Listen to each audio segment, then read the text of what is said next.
रूप में सर्वत्र कण कण में विराजमान सर्वेश्वर सर्वाधार स्वरूप सद्गुरु महाराज के पावन पवित्र श्री चरणों में कोटि कोटि नमन।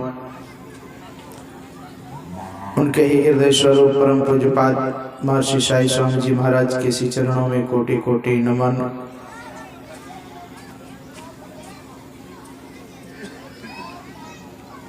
परम श्रद्धेय परम पूज्य स्वामी श्रद्धानंद जी महाराज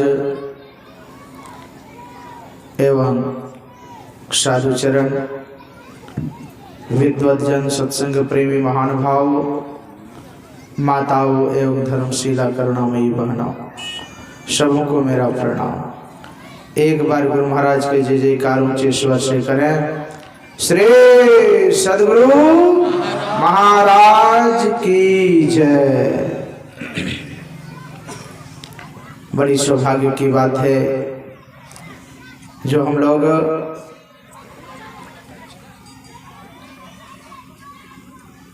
इस ठंड के समय में भी, प्रातःकालीन का ठंड तो आप देखे ही होंगे, लेकिन इस कार्यक्रम में आप लोग उपस्थित हैं। आप लोगों को विदित हो चुका है कि यह कार्यक्रम सूर्य नारायण जी के प्रतिमा स्थापित के शुभ उपलक्ष्य में यह सत्संग हो रहा है और साथ साथ उनका पुण्यतिथि भी है।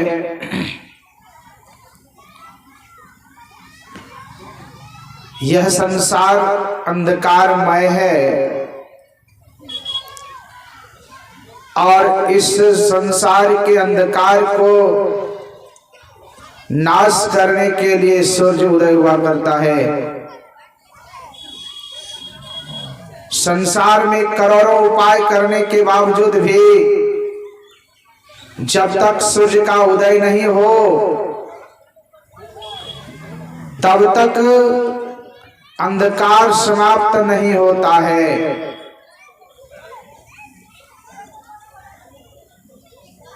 मुझको तो ऐसा लगता है कि जो नर के रूप में वह सूर्य हम लोगों के इस ग्राम में आए,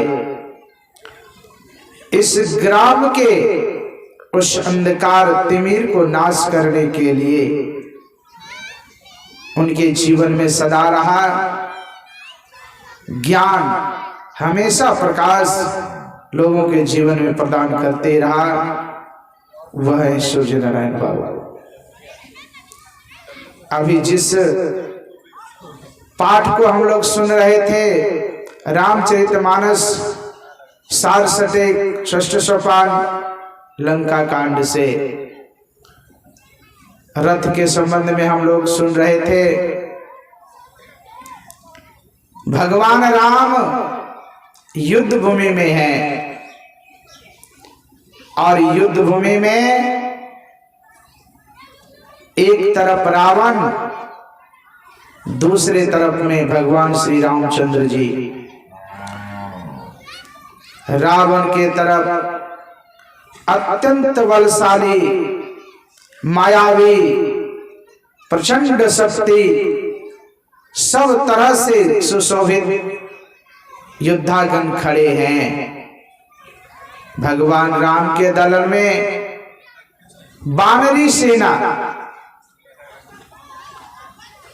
बंदर भालू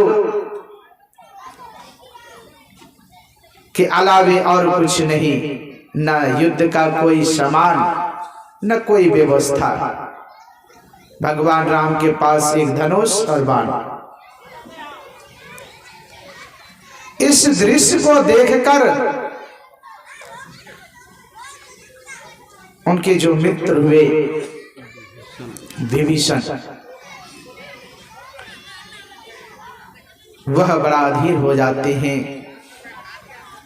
उनके हृदय कंपन करने लगते हैं। अब सोचते हैं कि होगा तो होगा क्या, या युद्ध में जीत होगी किनकी?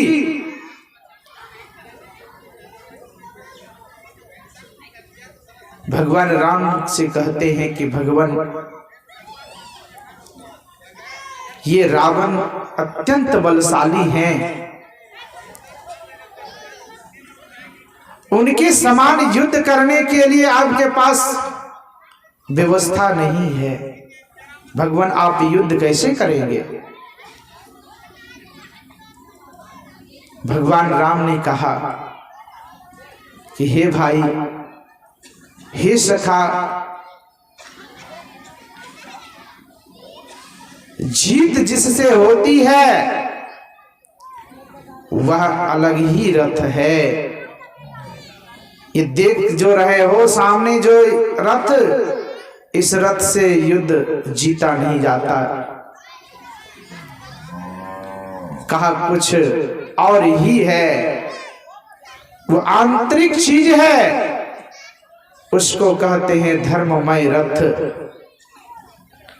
उसी का वर्णन भगवान श्री रामचंद्र जी ने विभीषण को उपदेश के रूप में यह दिया कि इसी से जीत होगी।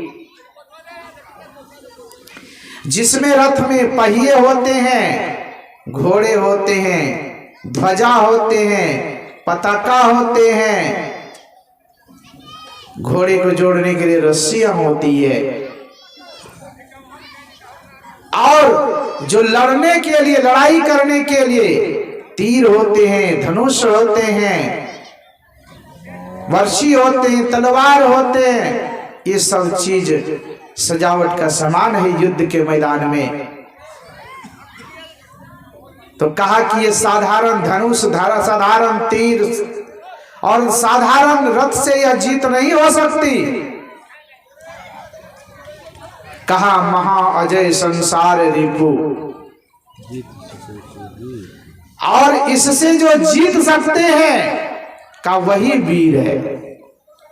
इसी के लिए हमारे परमाराध्य संत सदगुरु महर्षि में परमहंस जी महाराज ने एक भजन के रूप में लिखा कि आओ वीरो मर्द बनो, अब चीर तुम्हें तजना होगा। मन निग्रह के समर क्षेत्र में सन्मुख थिर डटना होगा। आओ वीरो मर्द बनो, अब चीर तुम्हें तजना होगा। मन निग्रह के समर क्षेत्र, भगवान श्री रामचंद्र जी ने कहा कि आपको इस संसार से जीतना है। गुरु महाराज ने भी कहा कि मन निग्रह, कहा मन का जहां पर निग्रह हो, मन जहां स्थिर होता है वहां पर आपको स्थिर करना पड़ेगा, युद्ध करना पड़ेगा, उस समर क्षेत्र में अडिग होना पड़ेगा, तब इस संसार को आप जीत सकते हो। इसी को कहा वीर, उसी को रामचंद्र जी ने कहा सौरज, और उसके बाद कहा इस युद्ध में धीरता की बड़ी जरूरत है। साईं स्वामी जी महाराज कहते थे कि जब लंका पर चढ़ाई करने के लिए भगवान श्री रामचंद्र जी चले, जब लंका बांधा गया तो बांधने के क्रम में एक गिलहरी भी उस कार्य में संलग्न थी। वो करती क्या, उस बांध को तो बांध पाती नहीं, लेकिन उस जल में अपने शरीर को भिगो लेती थी, बालू में आके लौट-पोट करती थी, फिर अपने शरीर में लगा हुआ सारा कण, धूल, बालू सब ले जाके फिर पानी में धो देती थी, और फिर आकर के फिर बालू में लौट-पोट करती थी। यह सहयोग। तो कहते हैं, और ये कथा कहते थे साईं स्वामी जी महाराज कि सुई के नोक को समुद्र में डुबाइए, जितना जल उस सुई की नोक में निकलेगा और उसको बाहर में ले जाके झाड़ दीजिए, कितना दिन में समुद्र सूखेगा अब गणना नहीं कर पाएंगे। लेकिन कहा भजन में, भक्ति में इतना ही धीरज का जरूरत है। बनते बनते बनते बनते बनते तब कहीं जाकर के भजन बनता है। एक दिन में नहीं, कई जन्मों में भी अगर भजन बन जाए तो सोचिए आपका कम ही समय में आपका काम बन गया। विशेष तो कहने की जरूरत है नहीं, विशेष पूज्य बाबा के मुखारबिंद से सुनेंगे।